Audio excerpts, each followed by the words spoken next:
my God. Why is my penniless ex-boyfriend here? Clarissa gripped the microphone tighter. Her lips curled into a sneer. Look at him, still that cheap suit. Still those cheap shoes, still the same useless black guy I dumped back in college. 200 guests turned to stare. Hey, you pathetic wretch, I didn't invite you here. Are you trying to ruin my wedding? Laughter erupted throughout the banquet hall. Byron Bennett didn't budge. He looked at her calmly and spoke loud enough for everyone at the table to hear. Congratulations, Clarissa. You look beautiful. My poor ex-boyfriend. Still as pathetic as ever. Suddenly, her husband stopped her, took the microphone, and uttered a word that made her turn pale and faint. Let me take you back to that morning, 6 hours before everything fell apart. Byron Bennett stood in a hotel room at the Hampton Inn off Interstate 85, just outside Charlotte, North Carolina. Not the Ritz, not the Four Seasons. A regular hotel with thin walls and a coffee maker that barely worked. He ironed his navy suit on the corner of the bed. Steam hissed off the fabric. The iron left crisp lines down each sleeve. His phone buzzed on the nightstand. Then again, emails from board members, a Bloomberg alert about a pending acquisition, a text from his executive assistant that read, "Monday closing confirmed. All parties signed." He ignored every single one. Today wasn't about business. Today was personal. Byron hadn't seen Clarissa Davis in 8 years. They dated for 2 years at Howard University. She was sharp, ambitious, beautiful. He was a kid from Southeast D.C. with big dreams and an empty bank account. She left him junior year. Didn't even do it in person. She sent a text. "You're a nice guy, Byron, but nice doesn't pay rent. I need someone who can give me the life I deserve." That was the last thing she ever said to him. Until today. He clipped on a simple tie. Dark blue, no pattern. He looked at himself in the mirror. Tall, broad-shouldered, clean-shaven. No designer labels. No flashy watch. Nothing that screamed money. That was deliberate. He was here because the groom, Tyler Anderson, had personally invited him. Tyler was a senior VP at Ridgeline Freight, a mid-size logistics company based in Charlotte. What Tyler knew, and what Clarissa did not, was that Byron's firm, Pinnacle Capital Group, was acquiring Ridgeline in a deal worth $300 million. As of Monday morning, Byron would be Tyler's boss. But Byron didn't come to make a scene. He came because Tyler asked, and Byron respected Tyler. He grabbed his room key and headed for the door. Now let me tell you about this wedding venue. Because it matters. The Belmont Country Club sat on 40 acres of manicured land west of Charlotte. Magnolia trees lined the entrance. Valets in white gloves opened car doors. The guest list leaned wealthy, connected, and overwhelmingly white. Byron pulled up in a rented sedan. Not a limousine. Not the black Escalade his driver usually took him around in. A rental. He stepped out and adjusted his jacket. The Carolina sun hit the back of his neck. Humidity clung to everything. The smell of fresh-cut grass, mixed with expensive perfume, drifting from the entrance. He was one of maybe 5 black faces in a crowd of 200. His mother, Denise Bennett, stepped out of the passenger side. 63 years old, retired schoolteacher from D.C.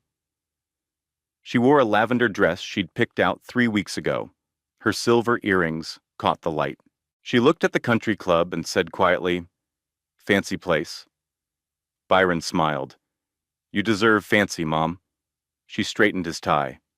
"You sure about this?" "I'm sure." "That girl broke your heart, baby." "That was a long time ago." Denise studied his face. Then she nodded. "All right, but you don't run from your past. You walk right through it, head high." They walked in together.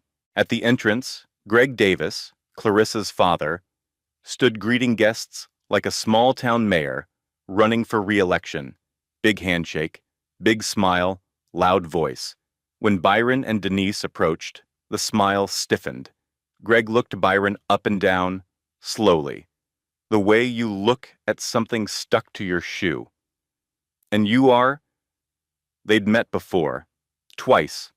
Greg knew exactly who Byron was. Byron Bennett, friend of the groom. Greg didn't extend his hand. He just nodded toward the ballroom. Tables are inside.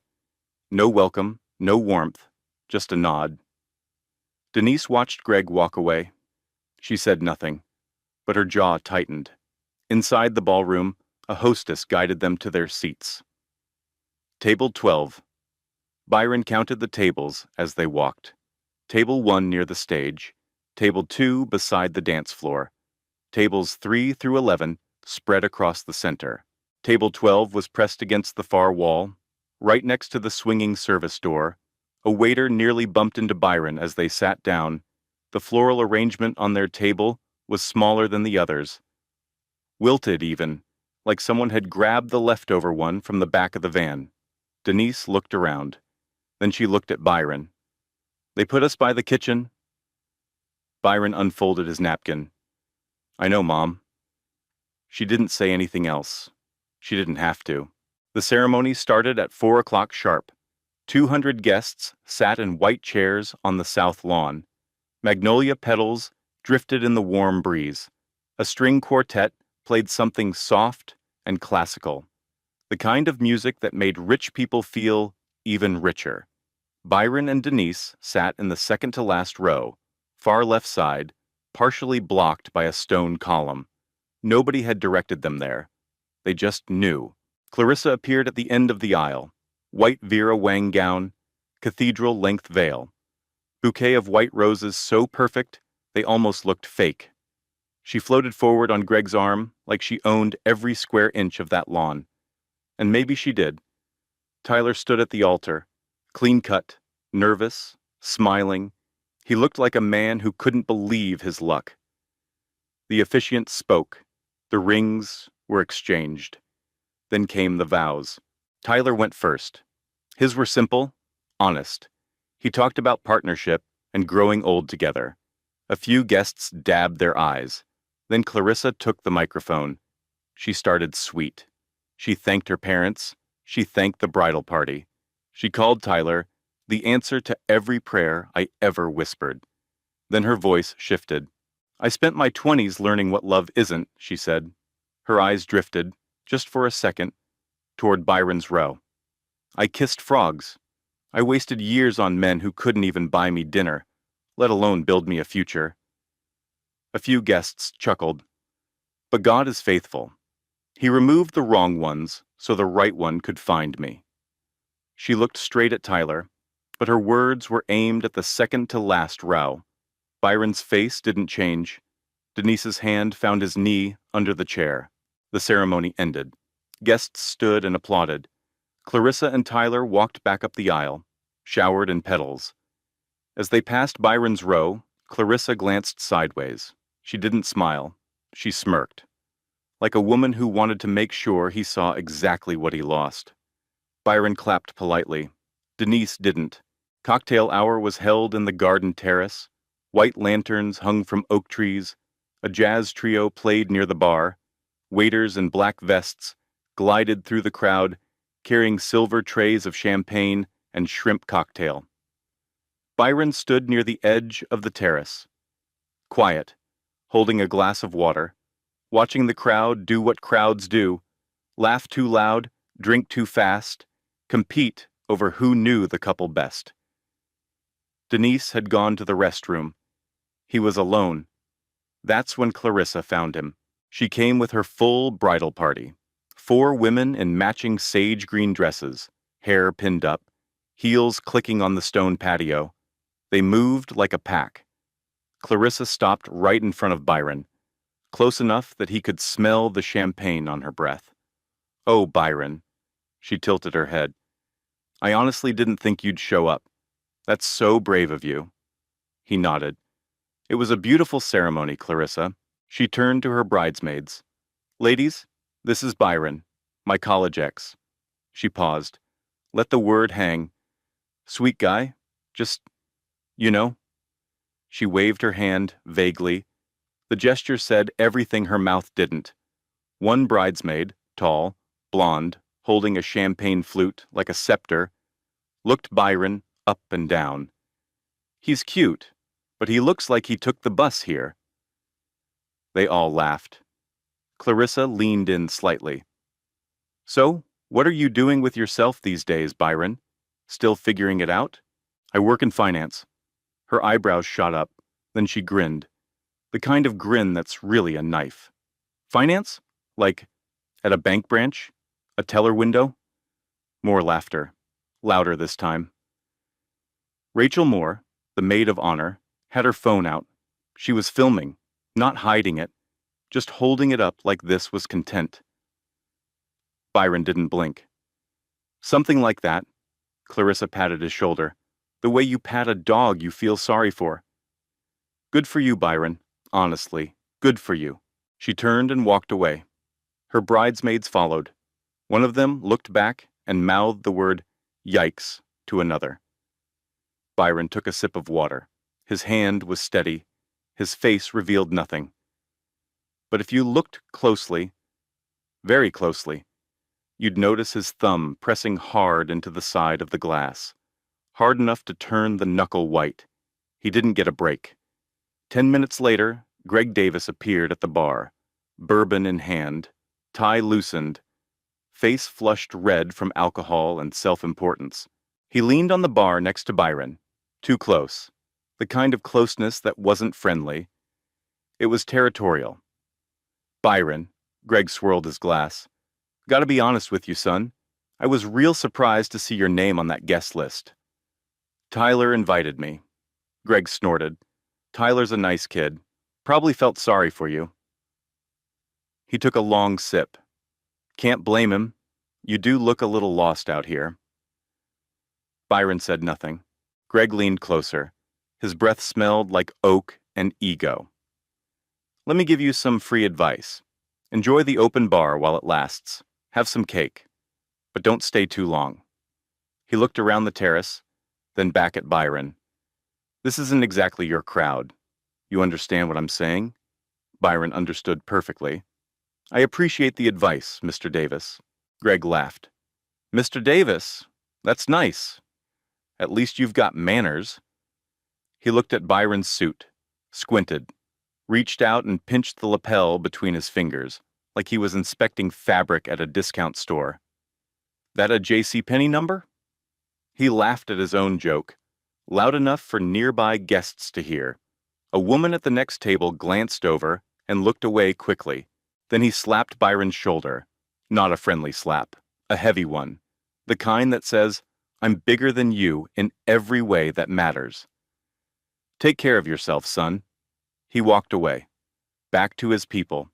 Back to the world he controlled. Byron set his water glass down on the bar. The condensation left a ring on the dark wood. He stared at it for a long moment. Then he straightened his tie and walked back inside. Dinner was about to begin. Guests filtered into the ballroom. Crystal chandeliers cast warm gold light across white linen tables. Each centerpiece was overflowing with roses and eucalyptus. The head table sat on a raised platform near the stage, draped in ivory silk. Byron returned to table 12. The situation had gotten worse. When he and Denise had first sat down, there were 6 other guests at their table. A married couple in their 50s, a younger woman with red hair, an older man who seemed to know no one. Now the married couple was gone. Their place cards were still there. Their chairs were empty. Byron had seen them during cocktail hour, laughing with friends at table 6. They'd simply moved. No explanation, no apology, just gone. The red-haired woman had moved too. She was now squeezed in at table 9, chatting like she'd been there all night.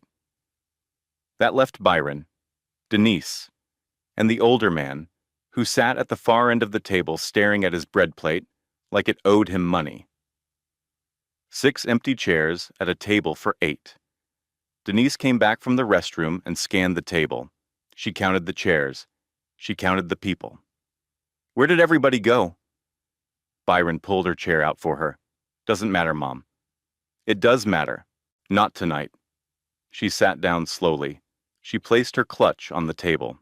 Her hands were trembling, not from age, but from something deeper. They moved because of us, she said quietly. Byron didn't deny it. A waiter pushed through the service door behind them. The door swung open and hit the back of Byron's chair. Cold kitchen air rushed in, the smell of industrial soap and reheated dinner rolls. "Sorry, man," the waiter muttered without looking at him. It happened again 2 minutes later, and again after that. Every time that door swung open, it bumped Byron's chair. Every time he adjusted without a word. Every time Denise watched it happen, with eyes that grew darker and sadder. She leaned over to her son. "Baby, we can leave. Right now. Nobody would blame us." Byron covered her hand with his. "We're not leaving, Mom. Not yet." He looked toward the head table. Clarissa was laughing with her bridesmaids. Tyler was whispering something in her ear. The champagne was flowing. The room was glowing. Music swelled from the speakers. Everything was golden and warm and beautiful.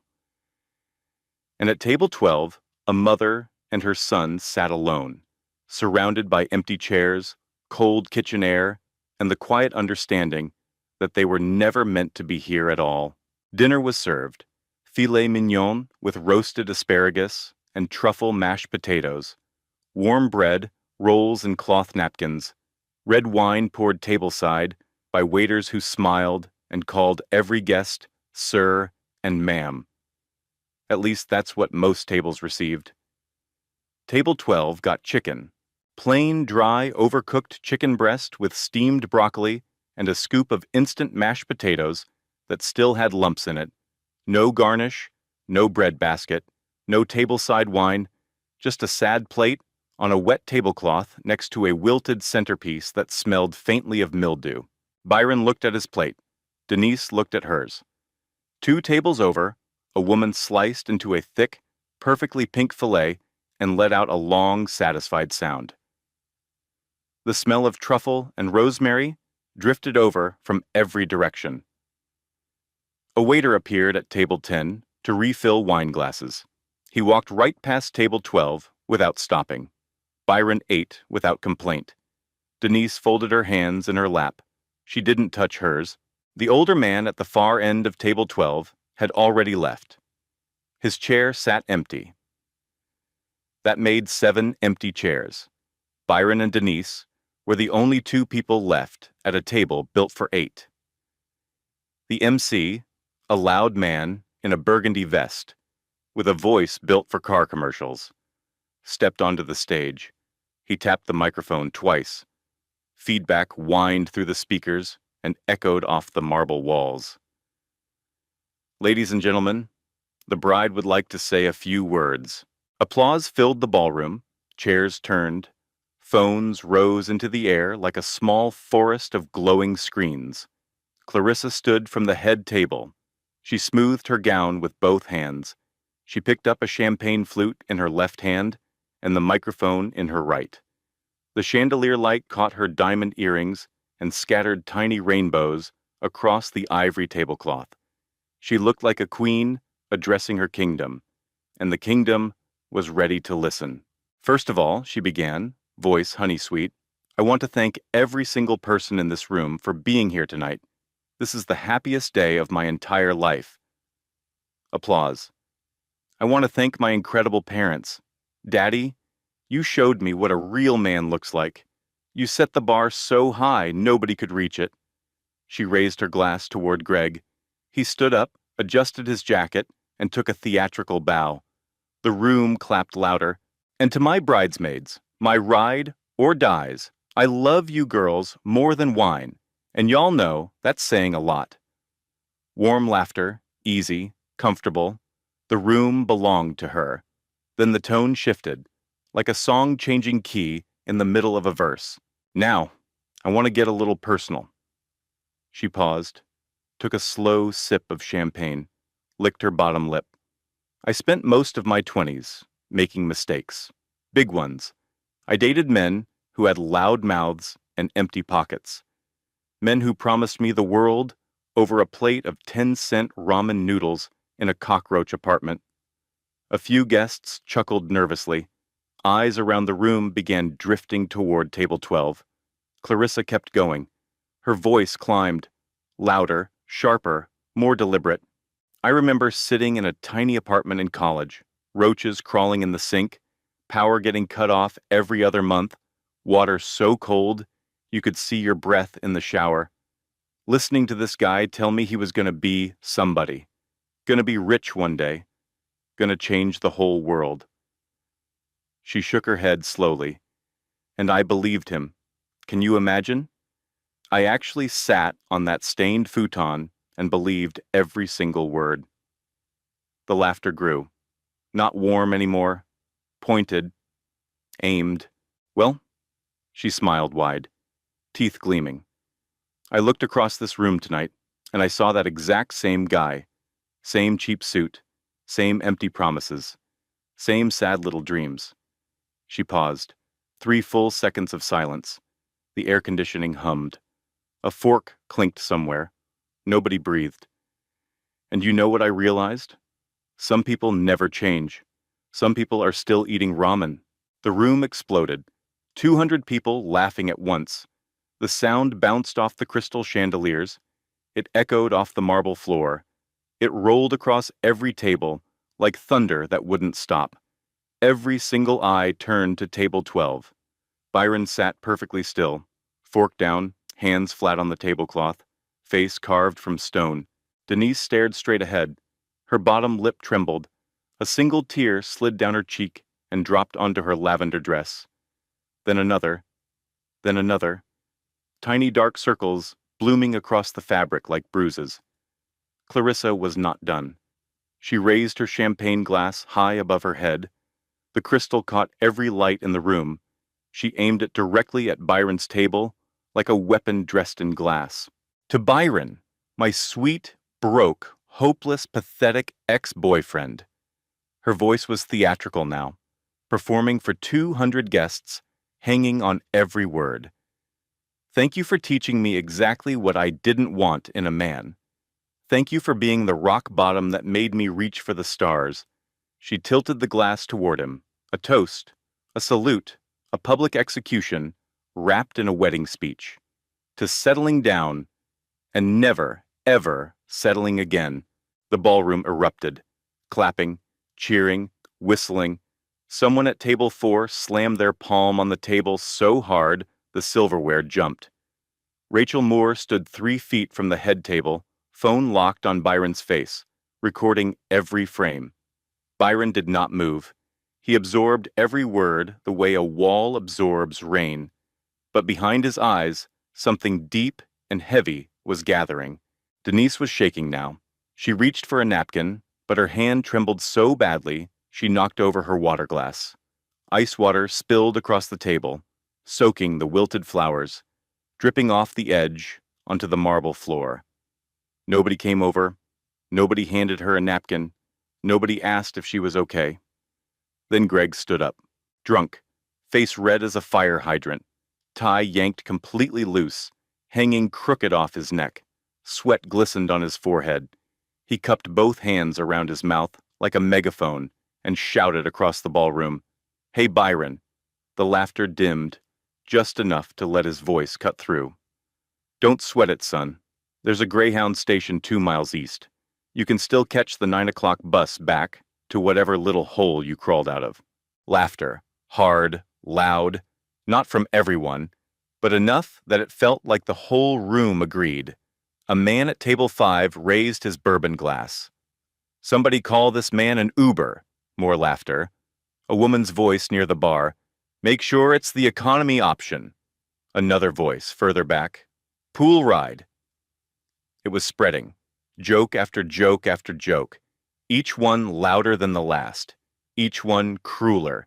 Each one aimed directly at the man sitting alone with his crying mother at a table nobody wanted. The ballroom had become an arena, and Byron Bennett was the show. Tyler sat at the head table with his jaw locked tight. He leaned into Clarissa and whispered something sharp. She didn't even look at him. She waved her hand like she was brushing away a fly. She was riding the high, the applause, the power of making an entire room laugh at someone she once said she loved.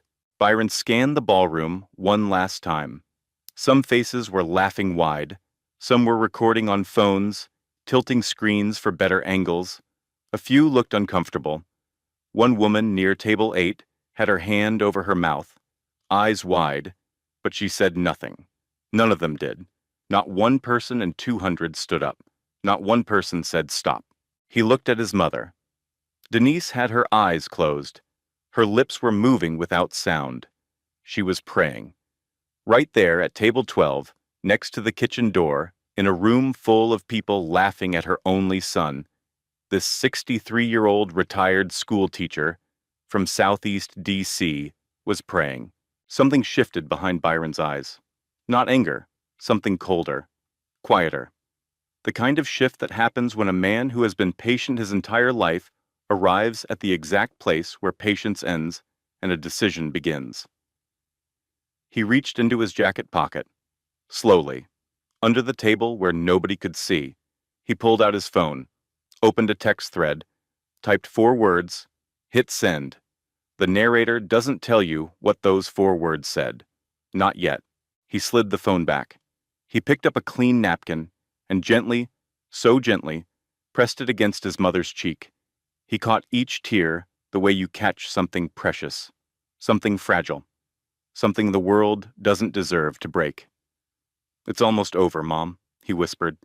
She opened her eyes, looked at him. "What do you mean?" He didn't answer. He just straightened his tie.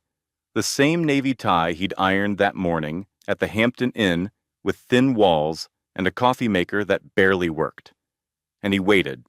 Up on the stage, Clarissa was still glowing, still laughing, still holding the microphone like she'd just delivered the greatest performance of her life. She had no idea what was coming next. The applause for Clarissa's toast was still echoing when Tyler Anderson pushed his chair back. The legs scraped against the marble floor. The sound cut through the laughter like a blade. He stood up slowly. He didn't smile. He didn't look at his bride. He reached across the head table and picked up the microphone. His hand was steady, but his jaw was tight.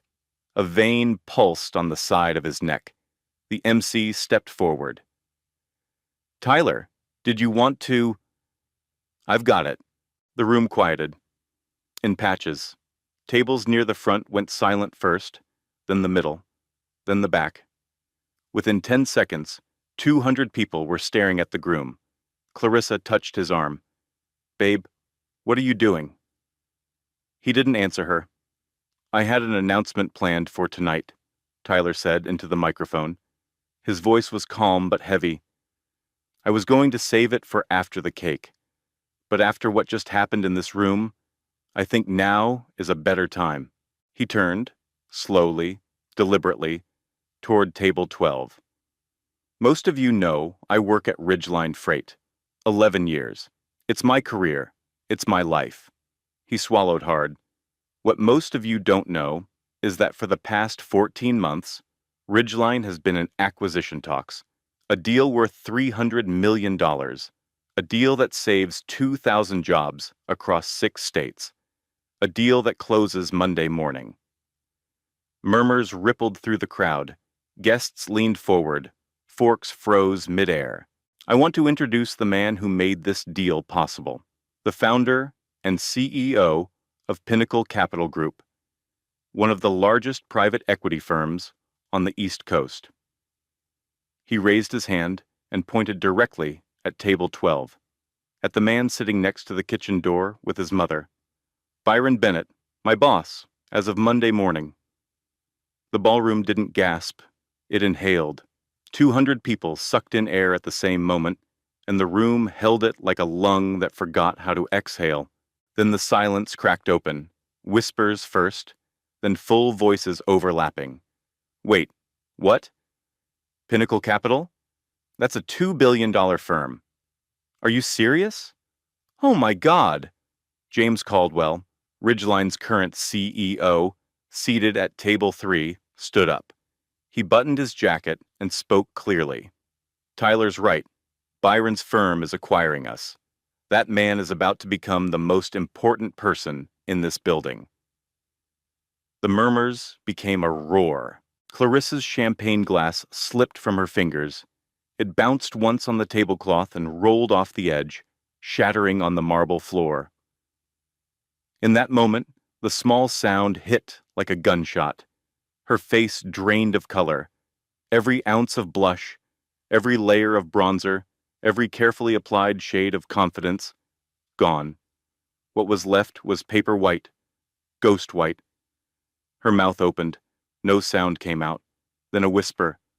What? She looked at Tyler. He didn't look back. She looked at her bridesmaids. They looked at the floor. She looked at her father. Greg Davis sat frozen in his chair, his bourbon glass tilted at an angle, amber liquid pooling slowly across the white tablecloth. His face had gone from red to gray in 5 seconds. The man who told Byron, "This isn't your crowd, just learn the crowd belonged to Byron all along." Because it did. Clarissa's knees buckled. Her eyes rolled back. She collapsed sideways, veil crumpling, train folding underneath her, one heel catching the edge of the chair. She fainted right there at the head table, champagne pooling on one side, broken glass on the other, 200 phones pointing at her from every angle. Rachel Moore was still recording. She hadn't stopped once. Bridesmaids rushed forward. Someone shouted for water. Someone called for a doctor. The MC fumbled with the microphone stand. The jazz band stopped mid-note, instruments hanging in the air. Celebration had become chaos in under 60 seconds. And at table 12, Byron Bennett stood up. He didn't rush. He didn't shout. He didn't raise a fist or point a finger. He simply stood, tall, broad-shouldered, calm as a man who had sat across boardrooms on 3 continents for the last decade.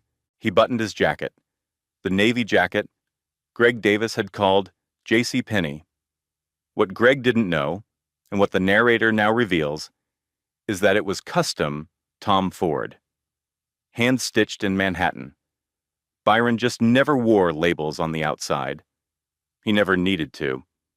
He looked across the ballroom at Tyler and nodded once, a nod between 2 men who understood each other.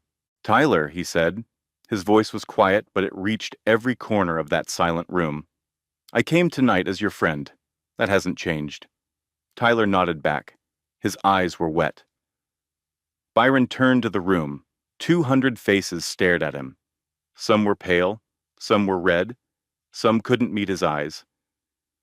The woman at table 8, who had covered her mouth earlier, was crying now. "I don't need anyone in this room to feel sorry for me," he said. "I never did."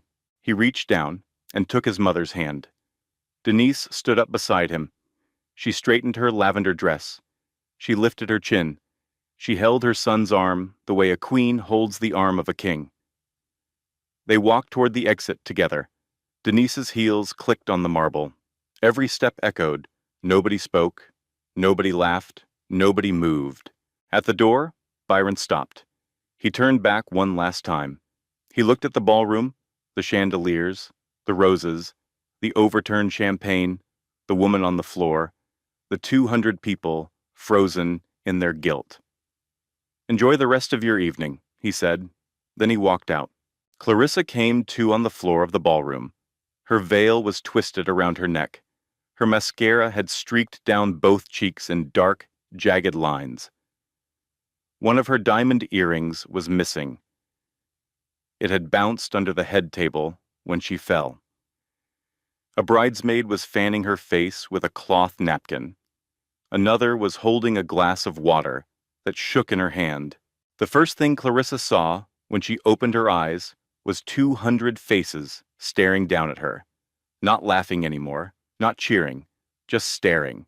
The way people stare at a car wreck on the highway. Horrified, but unable to look away. She grabbed Tyler's arm and pulled herself up. Her legs were unsteady. Her voice was raw. Tell me that wasn't real." Tyler looked at her. The warmth that had been in his eyes during the ceremony was gone. What replaced it was something flat and cold. "It's real, Clarissa." "Why didn't you tell me? Why didn't you say something?"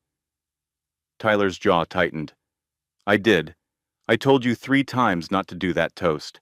I told you last week when you were rehearsing it in the mirror. I told you this morning. I told you 10 minutes before you stood up. You didn't listen. You never listen." Clarissa's mouth opened. Nothing came out. "That man," Tyler said, his voice low and shaking, "holds my entire career in his hands. $300 million, 2,000 jobs, my future, our future, and you just stood up there and called him pathetic." Their first fight as a married couple happened right there, in front of the bridal party, in front of the caterers, in front of Rachel Moore's phone, which was still recording. Clarissa started crying. Not the graceful kind, the ugly kind, the kind where your whole face crumbles and snot runs and your chest heaves in broken, gasping sobs. Nobody comforted her, not even her bridesmaids. They just stood there, clutching their champagne flutes, looking at each other like they'd all been caught in a fire they didn't know how to escape. Outside, the situation was worse. Greg Davis had sobered up fast. Fear does that. He loosened his collar and half ran through the country club lobby, dress shoes slapping against the tile floor. He burst through the front doors into the parking lot just as a black Escalade pulled up to the valet stand. Byron and Denise were walking toward it. A private driver held the rear door open. "Byron!" Greg shouted. He was sweating through his shirt. His voice cracked. "Byron, wait! Listen to me." Byron kept walking. "It was a joke, son. You know how weddings are. People drink too much. They say stupid things. Nobody meant anything by it." Byron reached the Escalade. He helped his mother into the back seat. Gently. The way he did everything, Greg caught up. He was breathing hard. He put his hand on the car door. "Let's talk about this. Man to man. I'm sure we can..." Byron looked at him. Just looked. Didn't speak. Didn't blink. The look said everything 1,000 words couldn't. It said, "You had your chance to be a man tonight. You used it to tell me to catch a bus." Byron got in the car.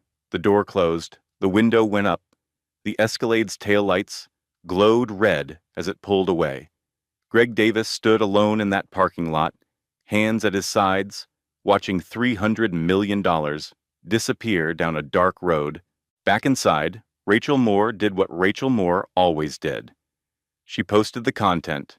The full clip, Clarissa's toast, Tyler's reveal, the faint, the broken glass, hit TikTok at 11:47 that night. By midnight, it had 400,000 views.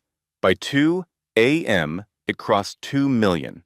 By sunrise, it was everywhere. Hashtags exploded. Hashtag Table 12. Hashtag Byron Bennett. Hashtag Bride Failed the Test. Hashtag My Poor Ex. Comment sections turned into courtrooms. Thousands of strangers debated, judged, and condemned a woman they had never met. Every major outlet picked it up. Local news in Charlotte ran it first, then national, then international. Screenshots of Clarissa's face, mid-toast, mid-faint, were turned into memes that spread faster than the original video. Byron didn't comment. Not a single word. His silence made the story bigger. The internet loves a man who lets his silence speak. Monday morning arrived. The acquisition was supposed to close. Instead, Pinnacle Capital Group's legal team sent Ridgeline Freight a formal memo. 3 sentences. The deal was, under review, pending an internal assessment, not canceled, not confirmed, just frozen. Tyler was called into James Caldwell's office at 8:15 a.m. The door closed behind him. The mood inside was funereal. The fallout didn't come all at once. It came in waves. each one bigger than the last. The first wave was corporate. Pinnacle Capital Group's board of directors released a public statement 72 hours after the wedding. 4 paragraphs, polite, professional, devastating. The statement said, Pinnacle was committed to conducting business in environments free of racial hostility and discrimination. It said the firm had launched an internal review of its pending acquisition of Ridgeline Freight. It said the review would take 90 days. 90 days. In business, that's not a pause. That's a death sentence in slow motion.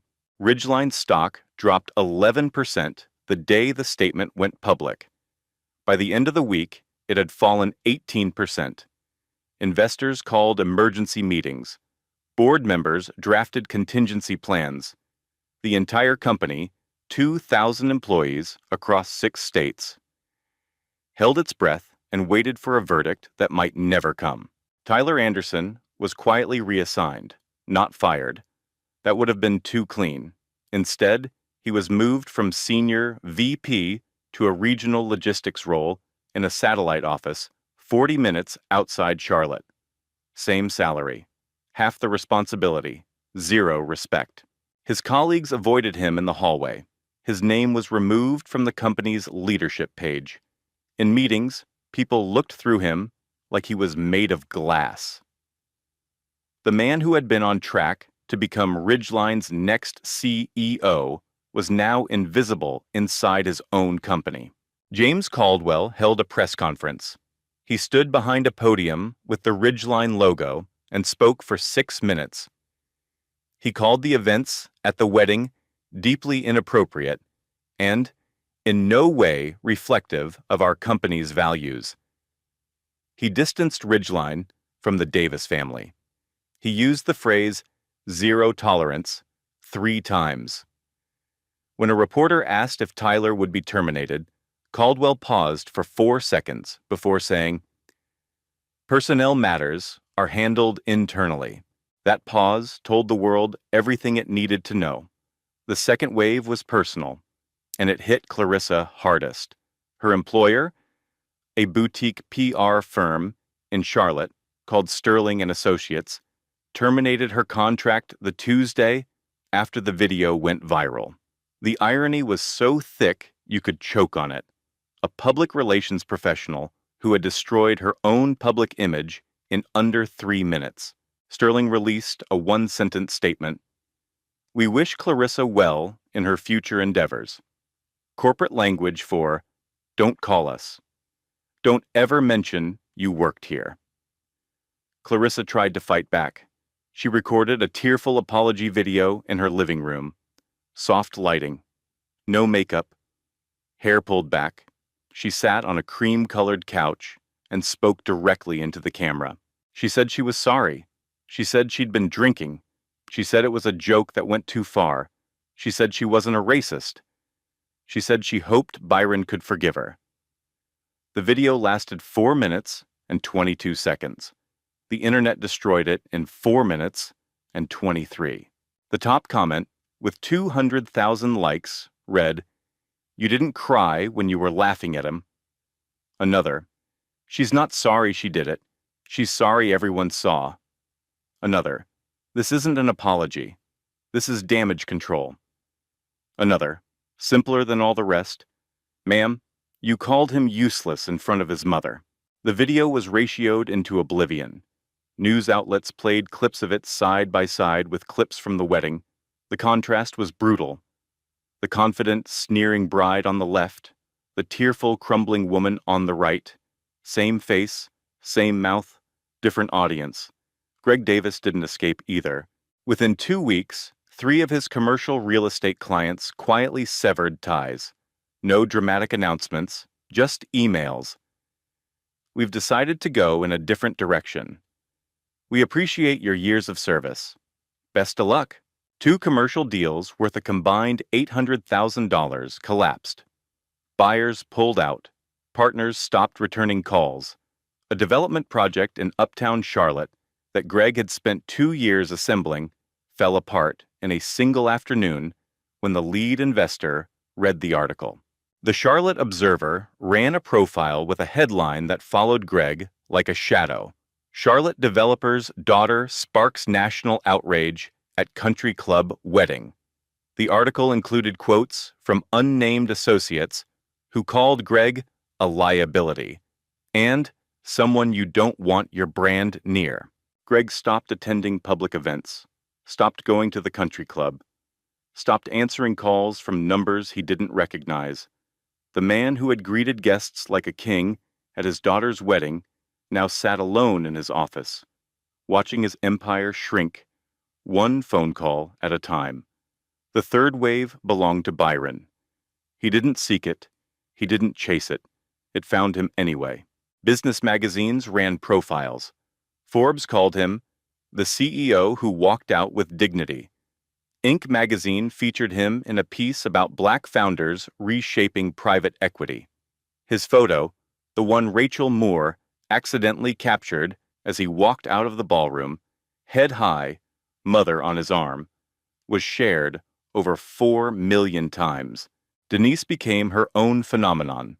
The clip of her walking out, lavender dress, silver earrings, chin lifted, not a single tear left on her face, went viral on its own. The hashtag Mama Bennett trended for 3 straight days. Someone printed t-shirts with her silhouette and the words, "Hold your head high, baby." The proceeds went to a literacy charity in Southeast D.C. Byron finally gave one interview, just one, a calm, 10-minute sit-down with a journalist he respected. He didn't raise his voice. He didn't trash Clarissa. He didn't play the victim. He said, "I didn't build Pinnacle Capital to prove anything to anyone who left me. I built it because I believed in what I could create." He said, "My mother raised me to stay when it's hard and leave when it's disrespectful." That night, it was time to leave. When the journalist asked if he was angry, Byron paused. Then he said, "I was never angry. I was disappointed, not in her, in the room." That quote was printed on coffee mugs within 48 hours. After 90 days, the review ended. Pinnacle completed the acquisition of Ridgeline Freight, but on new terms. A portion of annual profits would be directed into a diversity and inclusion initiative fund. Byron established it personally. It would sponsor scholarships, mentorship programs, and bias training across every Ridgeline office in the country. Tyler was offered a role under the new structure, not the role he had before, a smaller one. He accepted without negotiation. He showed up on his first day, sat at his new desk, and did his work. Quietly, humbly. Clarissa and Tyler's marriage, barely 6 weeks old, was under visible strain. The narrator doesn't confirm a divorce, but the foundation that was supposed to hold them together had cracked on the very first night, and some cracks don't heal. They just grow quieter until there's nothing left to break. So where are they now? Byron Bennett's firm, Pinnacle Capital Group, hit $3 billion in managed assets within a year of the Ridgeline acquisition. He was featured on the cover of Black Enterprise. He spoke at Howard University's commencement ceremony. He didn't mention the wedding. He didn't need to. What he did do was establish the Denise Bennett Scholarship Fund, full-ride scholarships for first-generation college students from Southeast D.C. The application doesn't ask about GPA or test scores. It asks one question: what obstacle did you overcome that nobody saw? The first class of recipients included 14 students. Denise handed each one their acceptance letter personally. She wore the same lavender dress, the same silver earrings. She told every single one of them the same thing: hold your head high, baby, no matter what room you walk into. She became an informal speaker at community centers and churches across the D.C. area. Not paid, not sponsored, just a retired school teacher with a story people needed to hear. Tyler Anderson kept his head down. He worked his new role at Ridgeline without complaint. 6 months after the acquisition, he sent Byron a handwritten letter. 2 pages. No excuses. No justifications. Just an honest, raw apology for what happened in that ballroom and for not speaking up sooner. Byron read it twice. Then he framed it. Not out of vindication, not as a trophy. He framed it as a reminder that people are capable of change if they choose it. Clarissa left Charlotte. She moved to a smaller city in Virginia. She deleted her social media accounts. She changed her hair. She tried to rebuild a career in marketing under her maiden name. But the internet has a long memory. Screenshots don't expire. Search results don't forget. The narrator doesn't know if she ever truly changed. Some people do. Some people just learn to hide better. That part of the story isn't finished yet. Greg Davis sold 2 properties at a loss. He retired early. He stopped attending the country club. He stopped hosting parties. The man who once shook every hand in the room now avoided rooms altogether. The last anyone heard, he was spending his days on a lake house 2 hours north of Charlotte, alone, quiet, watching the water and wondering how one toast at one wedding on one Saturday night unwound 30 years of reputation in 30 seconds. And that's the part I want you to sit with. Because the real villain of this story wasn't just Clarissa. It wasn't just Greg. It was the 200 people who sat in that ballroom and laughed along. The ones who recorded on their phones instead of speaking up. The ones who saw a mother crying at a table by the kitchen and decided it wasn't their problem. Silence isn't neutral. Silence is a choice. And when you choose silence in the face of cruelty, you're not staying out of it. You're siding with the person holding the microphone. Byron didn't win because he was rich. He won because he knew exactly who he was before he walked into that room. The money didn't give him dignity. His mother did. His character did. The years of building something real when nobody was watching. That's what gave him the power to sit at table 12, endure every insult, and walk out with his head held high.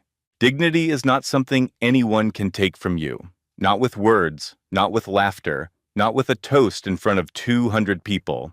It's yours. It was always yours. So here's my question for you.